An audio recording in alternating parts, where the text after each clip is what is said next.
Hello, beautiful people watching my videos right now. How are you?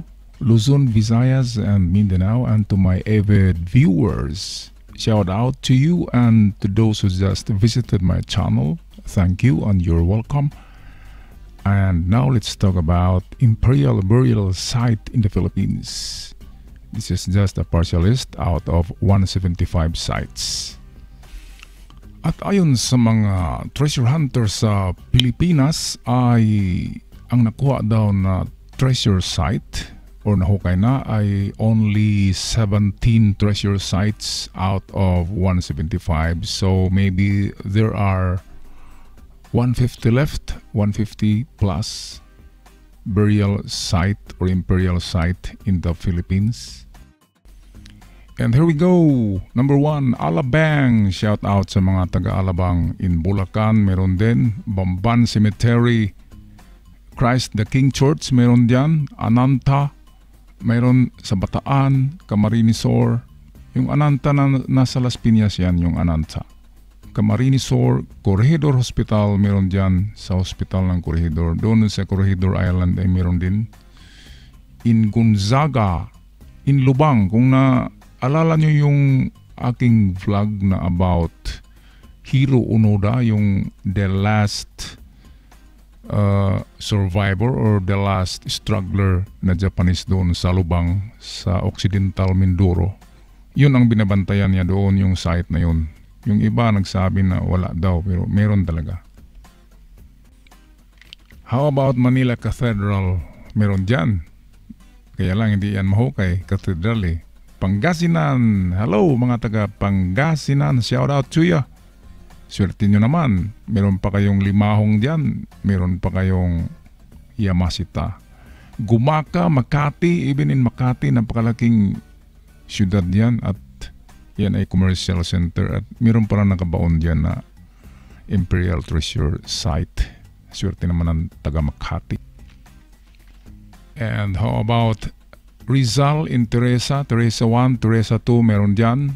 Yung San Fernando Tunnel number 8 at Tunnel number 9, kung alam nyo, meron dun.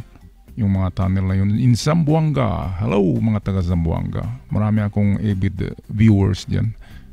At mga kabaro sa treasure hunters. Ragay, San Pablo in Laguna. Nagkamali lang dyan, naging San Pabloan. Yan ay San Pablo, Laguna. In San Agustin Church ay meron din dyan.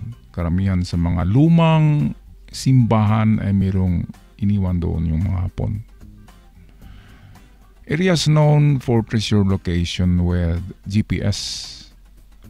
GPS lang ito ng city para accurate yung paghanap nyo ng location. Malapit-lapit na kayo. Hindi yan yung GPS ng talagang burial site. Alright? Sa Bataan, hello mga taga Bataan, how are you today? Napakaswerte nyo naman. Marami dyan sa Bataan. Meron pang sa Bataan Natural Park.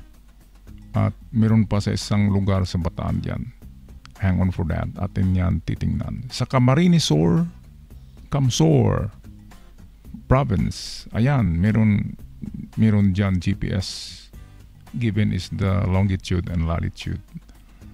Alright. So maswerte talaga ang Pilipinas, nakakalat sa buong isla ng Pilipinas. 1,700 plus island ay merong mga nakatagong gold yan. Hindi lang natin nakikita. It is being hid in our plain sight. Diadi, Northern Luzon. Sa Northern Luzon, napakarami talaga dyan. Nandyan daw yung remaining 7 Buddha sa Cordillera Mountains. Basta Northern Luzon na part, marami dyan na ibaon. Kasi dyan umatras si Yamashita before siya nag-surrender. Dyan sa umatras sa Northern Luzon. Sa Gumaca, Quezon, meron din pala dyan. Alright. Shout out sa mga taga Quezon, sa Infanta, Quezon. Marami din pala sa Quezon. Napakaswerte talaga ng mga Filipinos.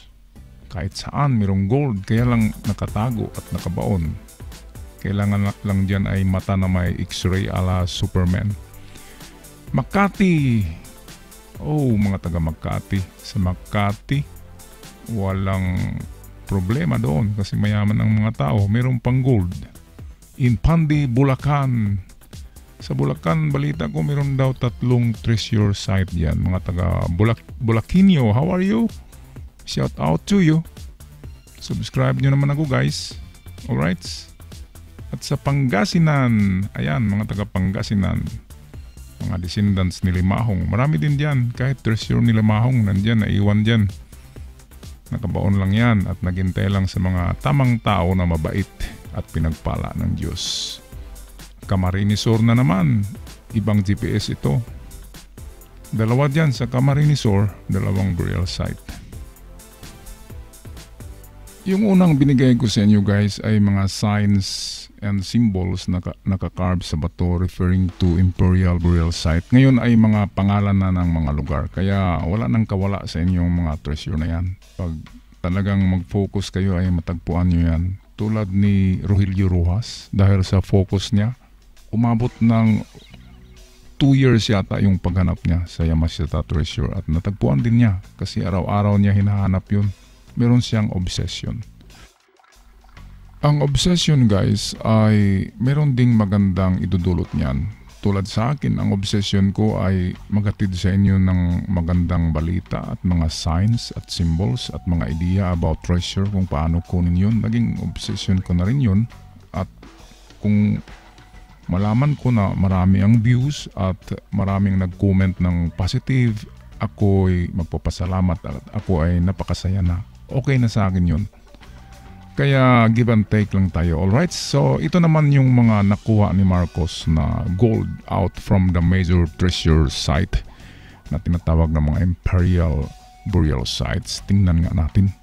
So andito na, number 1, Kaliraya in Cavite, Lumban, Montalban Caves in Montalban, Sampaloc in Tanay, Fort Bonifacio Hospital, Muñoz in Nueva Ecija, Balok Bridge in San Mateo in Rizal Province. Yan ay mga na-recover na treasure na daw sa panahon ni Marcos. Also in Laguna, Varas Teresa in Rizal Province, Rizal Montalban, in Rizal, Fort Bonifacio Tunnel, Bastion de San Lorenzo in Fort Santiago, Campo 4 in San Jose, Nueva Vizcaya, University Estate in Muñoz. And how about Jose Rizal in Luneta? Yung si Jose Rizal na nakatayo dyan sa obelisk sa Luneta, yan ay binabantayan yan 24 hours a day, 7 days a week ng mga PMA sa panahon ni Marcos. Kasi sabi nila meron daw dyan itinago si Marcos. Dyan mismo sa kinatayuan ni Jose Rizal sa baba. At yung kung nakita nyo yung 3 star doon sa dulo ng obelisk, yun ay pure gold daw yun na talagang sadyang pinalagay ni Marcos doon na palamuti. Yan ay mga parts or yan ay kasama na sa nakuha niya na treasure sa Yamashita at i-donate niya kay Rizal yung 3 star na gold na nagsymbolize ng Luzon, Visayas at Mindanao. Pure gold yun at balita ko ngayon ay wala na yan, yung 3 star na yan. At kung ibinalik man yung mga star na yan, yan ay hindi na totoong ginto. Yan ay bronze or brass or tanso na yan. Okay, at ako'y hindi na magtatagal guys. Salamat sa inyong panonood at suporta sa aking channel. God bless us, take care and stay out from COVID. And ciao for now.